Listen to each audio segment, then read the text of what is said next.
One of the other things you can do from this screen before completing the transaction is you can edit the list that you have. You can go back to the items that you bought and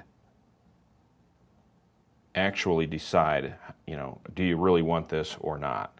So I can actually go to each item on my list and I can say backspace, oops,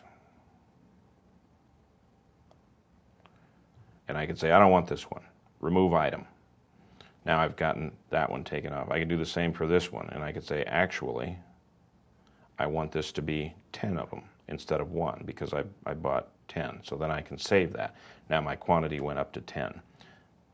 But I'm going to remove this one, and I'm going to keep these 2 on here. So here's another one that I just want to change this to 5 instead. 5 of these instead, and then I will save that. So you have the option to kind of understand what is in the cart before you begin the process of completing the sale. Now that we've got the items all captured, it's time to continue towards checkout, so I pressed the continue button. This gives you a screen snapshot of what you're buying. You're buying test product 2 at $11.10 each, 5 of them, and 1 test product 3 for $1. Grand total of $56.50. I am going to give a $5 discount to this customer because I have a special going on today. And now what I've done is subtotaled.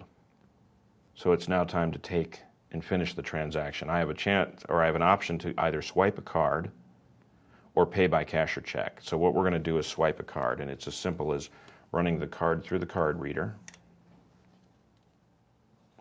If it doesn't properly read, touch the screen and try it again. Sometimes what it captures is the cardholder name, the card brand, the card number, but it truncates. So if you want to compare what's on the card to the true last 4 that are captured through the card read and make sure it's not a counterfeit plastic, you can do that.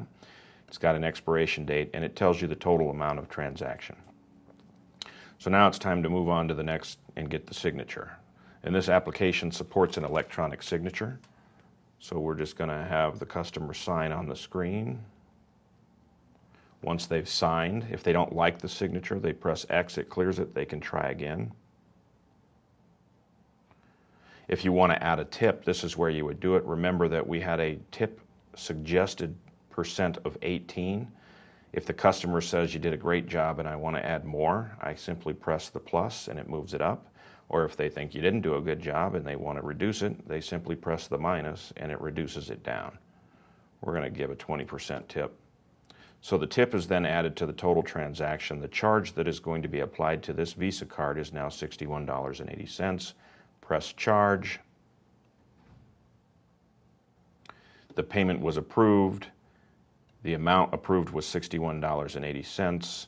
Gives you a transaction number, gives you an authorization number, and gives you the option to either send the receipt via email to your consumer or print the receipt on the Star Micronics printer that is connected to the application. In this case, we are going to send the receipt to the consumer and then simply hit send receipt.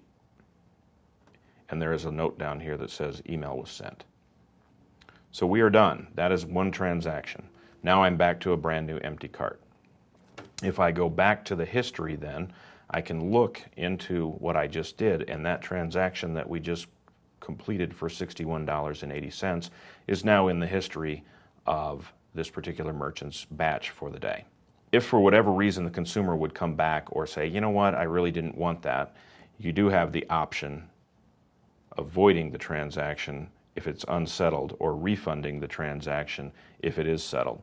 So in this case, we're looking at a previous test transaction that was done earlier today for $1. It was done earlier today, but we haven't settled out the merchant activity for the day. So we can void this transaction, and it's as simple as pressing the void button, confirming, are you sure you want to void this transaction? Hit void, and it gives me the in progress message, and now it indicates that this one has been voided as well.